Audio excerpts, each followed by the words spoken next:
دیکھو میرے دوستو، حکیم امت نے فرمایا کہ میں بقسم کہتا ہوں کوئی عبادت فوراً جزا سے خالی نہیں، نقد انعام ملتا ہے ہر عبادت کا۔ ایک تو جنت، دنیا میں بھی نقد انعام ملتا ہے۔ ہاں وہ کیا ہے؟ وہ روح میں فرحت اور انبساط پیدا ہوتا ہے۔ جیسے جن لوگوں نے مغرب پڑھی ہے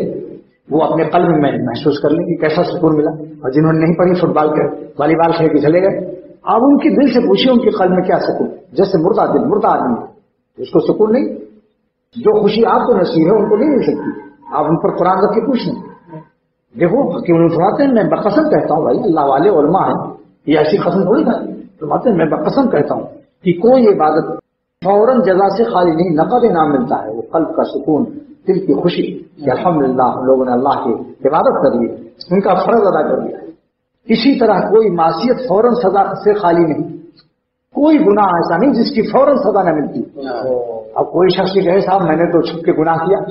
اور کسی نے نہیں دیکھا اور نہ مجھے کوئی سزا ملی، نہ میرا ہاتھ ٹوٹا، نہ پیر ٹوٹا، نہ کوئی مصیبت آئی، فرماتے وہ مصیبت دل پر آتی ہے، اس کے قلب میں پریشانی آ جائے گی۔ نیکی کرنے سے اس قدر خوشی ہوتی ہے، اتنا انبساط ہوتا ہے جیسے قریب قریب جنت میں ہوگا، کیونکہ جس عمل کے بدلے میں جنت ملنے والی ہے اس کا سرور یہیں سے شروع ہو جاتا ہے۔ اور انسان جو گناہ کرتا ہے اس کا کیا حال ہوتا ہے کہ ہر وقت اس کے قلب میں ایک پریشانی، بے ذوق، عجیب بے سکونی سے پیدا ہو جاتی ہے۔ اب کوئی کہتا ہمیں تو نماز پڑھ کے کوئی خوشی نہیں محسوس ہوئی، کوئی ایسا شخص بھی ہو سکتا ہے ہم نے تو نماز پڑھی مگر ہم کو فرحت نہیں معلوم ہو رہی۔ حضرت فرماتے ہیں کہ بھائی اگر کسی کو دنیا کی محبت نے سانپ نے ڈس لیا تو سانپ کا ڈسے ہوئے آدمی کو نیم کی پتی اچھی لگتی ہے، میٹھی لگتی ہے، اس کو نیم کی پتی کڑوی نہیں معلوم ہوتی۔ تو پھر یہ سمجھ لو تمہارے قلب میں دنیا کی محبت نے کہ سانپ نے ایسا ڈسا ہوا ہے کہ تم کو وہ مٹھائی جو ہے وہ کڑوی معلوم ہو رہی ہے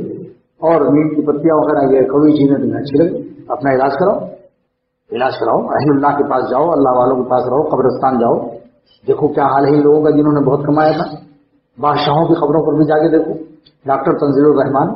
جو مشیر اعلیٰ حق صاحب کے تھے، ابھی اب جج ہیں وہاں اس میں کراچی میں، مجھ سے انہوں نے خود بیان کیا کہ میں حاجی پور گیا پھر مارشل ایوب خان کی خبر پر، اور ایک وہ دن تھا جو انہوں نے مجھے دعوت نامہ دیا اور میں اسمبلی وہاں کراچی میں تمام ملٹری لگی ہوئی اور محمد ایوب خان سے میں ملنے گیا تو جس وقت ملٹری اور ان کی وردی میں نے دیکھی وہ سب ان کا تمام لگے ہوتے تھے اور باڈی بھی ان کی اللہ تعالیٰ نے بڑی اچھی دی تھی، تو کہیں میرے جسم میں کب کبھی پیدا ہوئی ہے بد سے اوپر رکھے یہاں اتر گئے، اور مجھ سے فرمایا کہ جب میں ہری پور ان کی خبر پر گیا تو ان کی خبر بالکل کچی ہے، معلوم ہوتا ہے وہ خاندان کوئی نیک خاندان ہے جس نے پکی نہیں کرے، بالکل مٹی کی۔ تو کہنے لگے کہ جب میں اس خبر پر گیا تو میرے آنکھوں سے آنسو جاری ہوئے کہ یا اللہ یہ وہ بادشاہ ہے جس کو 21 توپوں کی گارڈ آف آنر ملا کرتی تھی، سڑکیں کراچی کی خالی کرا لی جاتی تھی، ہمارے صدر صاحب جا رہے ہیں یہ خان، آج وہ زمین کے نیچے ہزاروں من مٹی کے نیچے پڑا ہوا اور اس کے جسم کو کیڑے کھا رہے، رونے لگے دار پتا ایسا سبق ملا کہ بس دل دنیا سے دل اونچا کیا۔ سوچو گہری فکر سوچو کہ دل لیٹنا ہے اور ہمارے اوپر مٹی ڈال دی گئی، انشاءاللہ آنکھ کھل جائے گی، دنیا کی محبت کا سب اثر ختم ہو جائے۔